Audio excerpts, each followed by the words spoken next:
Get out of my house. Now." The words slammed into the quiet yard in front of the porch. She froze, her hands locked behind her back, her heart pounding so hard it hurt. In that instant, she understood the fear was not about being ordered to leave. It was the sudden realization that everything she had trusted might collapse at once. She had believed she was finally safe. One more month. That was all she needed. One quiet month to give birth in this small house she had paid for with every ounce of strength she had left. Now that fragile future wavered like thin glass under pressure. Fear crept up slowly, heavy and cold. If the man standing in front of her was telling the truth, then the papers folded in her apron meant nothing. No home, no shelter, no place to bring her child into the world. She forced herself to stay upright. Falling apart would not save her. It would only leave her helpless. 5 years earlier, he had ridden away from this land without a promise to anyone, least of all himself. The road took him wherever work appeared. Cattle drives that stretched for months. Ranches that needed hands for a season and then they sent him on. Nights under open skies and winters so brutal, he wondered more than once if he would survive them. He returned for one simple reason. He was exhausted, and there was nowhere else left to go.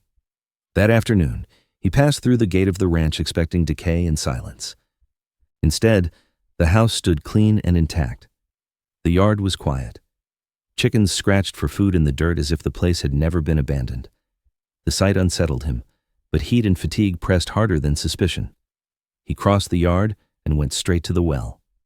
He pulled off his shirt and poured cold water over his face and shoulders, letting it wash away dust and sweat. He drank deeply, then splashed his face again, breathing until the pounding in his head eased.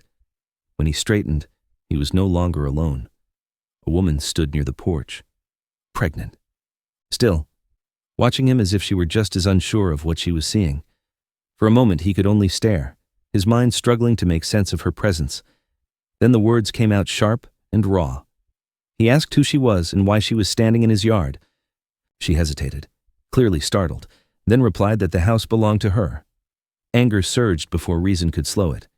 He let out a hard laugh, disbelief and fury tangled together, and shouted for her to leave. Now the present closed in again around them. She drew a slow breath, steadying herself.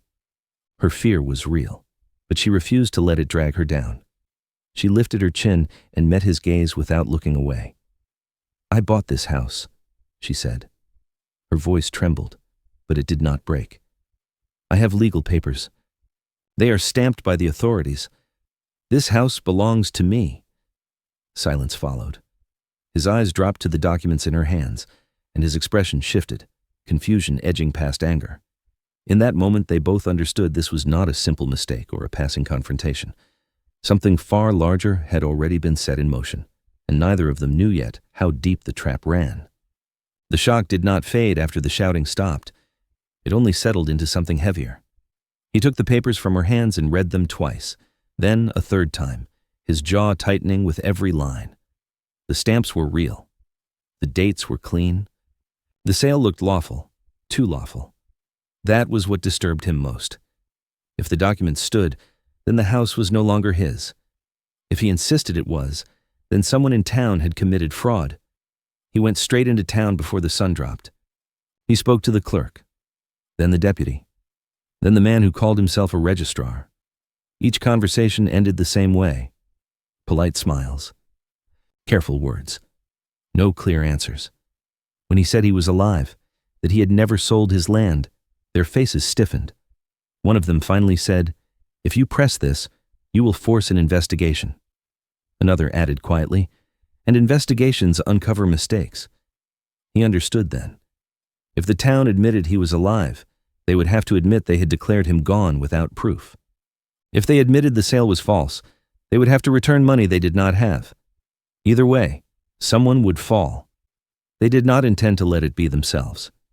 That evening, 2 officials came to the house together. They did not knock. They stood in the yard and spoke as if they owned it. One suggested the woman leave quietly to avoid trouble.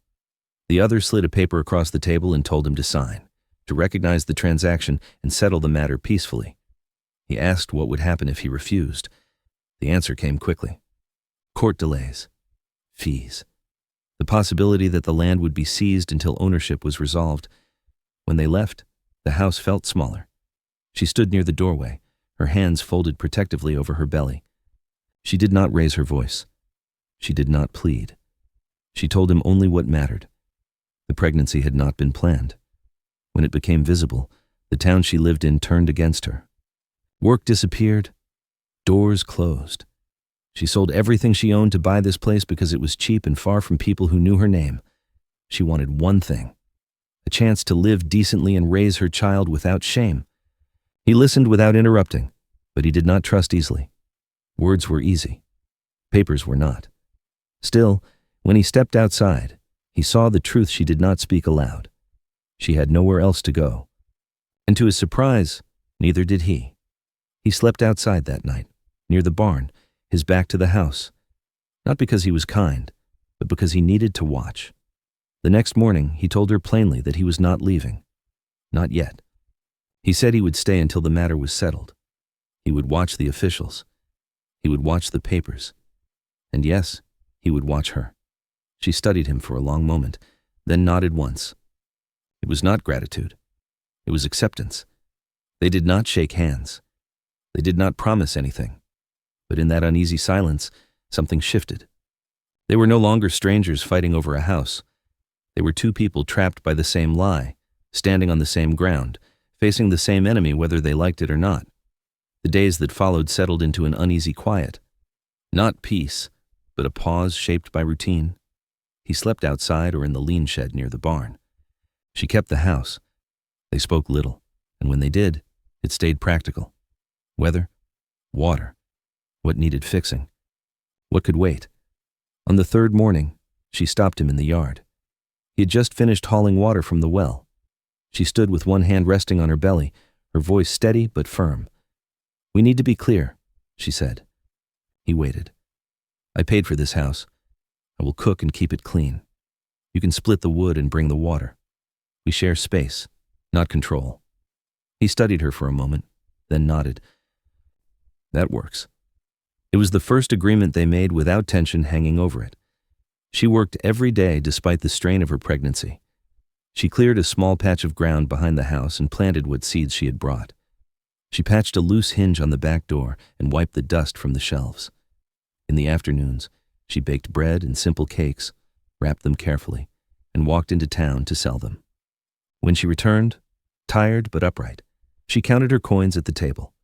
One evening he noticed her rubbing her lower back as she stood at the stove. "You should sit," he said. She shook her head. "I'm fine." He did not argue, but later that night a bucket of warm water appeared by the door. She paused when she saw it, then quietly carried it inside. A storm came without warning a few nights later. Rain drove hard against the house and slipped through a loose kitchen window. She pressed a cloth against it until her arms shook. After the lamp went out, he rose quietly. By morning the frame was sealed and the floor was dry. When she noticed, she looked at him across the table. "Thank you," she said. He only nodded and went back outside. There were other moments just as small. Firewood stacked closer to the porch. A chair moved nearer the stove before she asked. Once, when she nearly dropped a pan, he steadied it with one hand and said, "Careful." She met his eyes and replied softly, "I am." For the first time in years, he found himself staying, not because he had nowhere else to go, but because leaving no longer felt necessary. 5 years of drifting had left him with nothing to show. No place, no one waiting. Here, in a house tangled in dispute, there was order taking shape without force. She noticed the change as well. She felt safer, not because of promises, but because he respected the boundaries she set. One night as she closed the door, she said quietly, "I won't stay where I'm not wanted." He answered just as simply, "You're not being pushed out." They did not speak of the future. They did not name what was growing between them. But each day they shared the same ground and carried the same weight, and that shared burden began to bind them more firmly than either of them expected. The change did not arrive loudly. It crept in through looks that lingered too long and voices that lowered when she passed. At first it was curiosity. A woman alone, pregnant, living in a house everyone believed had been abandoned. Within days, Curiosity hardened into judgment. It started in town. She was selling bread when a woman pulled her hand back and said, "I heard that land isn't really yours." Another voice followed, careless and loud. "Women like that don't just buy houses." She gathered her basket and left without answering, her face burning with a shame she refused to carry. By the time she reached home, the story had grown sharper. Someone said she was a liar. Someone else said she had tricked a man who never came back. That evening, he heard it too. A man near the saloon laughed and said, "She won't last." He paid his drink and walked out without a word. The next morning, 2 officials arrived with his cousin. The cousin spoke first, ignoring her completely. He said she was unstable. He said the land should never have been sold. He suggested she leave quietly before things became unpleasant. She stepped forward. "I paid for that house," she said. "I have papers." The cousin smiled thinly. "Anyone can buy ink and stamps." A few men chuckled. He moved then, placing himself between her and them. His voice stayed level. "If you have something to say it to me." One official warned him about causing trouble. He looked at the man and answered, "The trouble began when you sold what wasn't yours." The yard fell quiet. The cousin lowered his voice. "Sign the paper. End this. She leaves, and you keep your peace." He shook his head once. "I'm not signing." The official frowned. "Then you're choosing conflict." He replied, "I'm choosing the truth." When they left, the silence felt heavier than the shouting. She stood on the porch, her hands trembling despite her effort to stop them. "I won't stay if this ruins you," she said quietly. He answered without hesitation, "This isn't about ruin. It's about standing your ground." She looked at him, really looked, and understood something had shifted. He was not protecting her out of pity. He had chosen a side. By nightfall, the town had split. Some avoided the house. Others watched from a distance, waiting for someone to break. Inside, the house remained quiet. Not safe, not settled, but held together by a shared refusal to step back. They were no longer just trapped by the same lie. They were standing against it, and both knew there would be no easy way back. The pain began before dawn. At first, she told herself it was only another false warning, the kind she had learned to endure in silence. But this time, the ache did not fade. It deepened, rolling through her in steady waves that left her breathless. By the time the sun touched the edge of the fields, she was gripping the table, knuckles white, her body trembling despite every effort to stay upright. He watched her face and understood before she said a word. When she finally whispered, "It's time," he nodded and did not argue. There was no doctor close enough, no carriage waiting. Only the house, the narrow bed, and his hands doing what needed to be done. He boiled water and laid out clean cloths without being told. When she spoke, he listened. When the pain stole her breath, he stayed where she could see him, his voice low and steady. "You're not alone," he said once, and then let silence do the rest. Hours slipped past in fragments. When the child finally cried, thin and fierce, the sound tore something open inside him that had been closed for years. The baby was not his. He knew it the moment he saw the child's face. The truth settled quietly, without shock or disappointment. What remained was heavier than blood. A woman exhausted but unbroken. A newborn breathing against her chest. A life that now existed in his house whether he chose it or not. By afternoon, the officials returned. This time there were no polite smiles, no careful distance. They spoke plainly of seizure and delay, of how easy it would be to remove the land from dispute until a court decided its fate. One of them glanced toward the bed and said, "The situation complicates things." He understood the meaning clearly. If the land was taken, she would be forced out. The child would follow. After they left, the house felt smaller, as if the walls had drawn closer together. He stood at the window for a long time, watching dust drift across the yard. 5 years on the road rose up in his mind, not as memories, but as emptiness. No savings. No name that mattered. No place that waited for him when he was tired.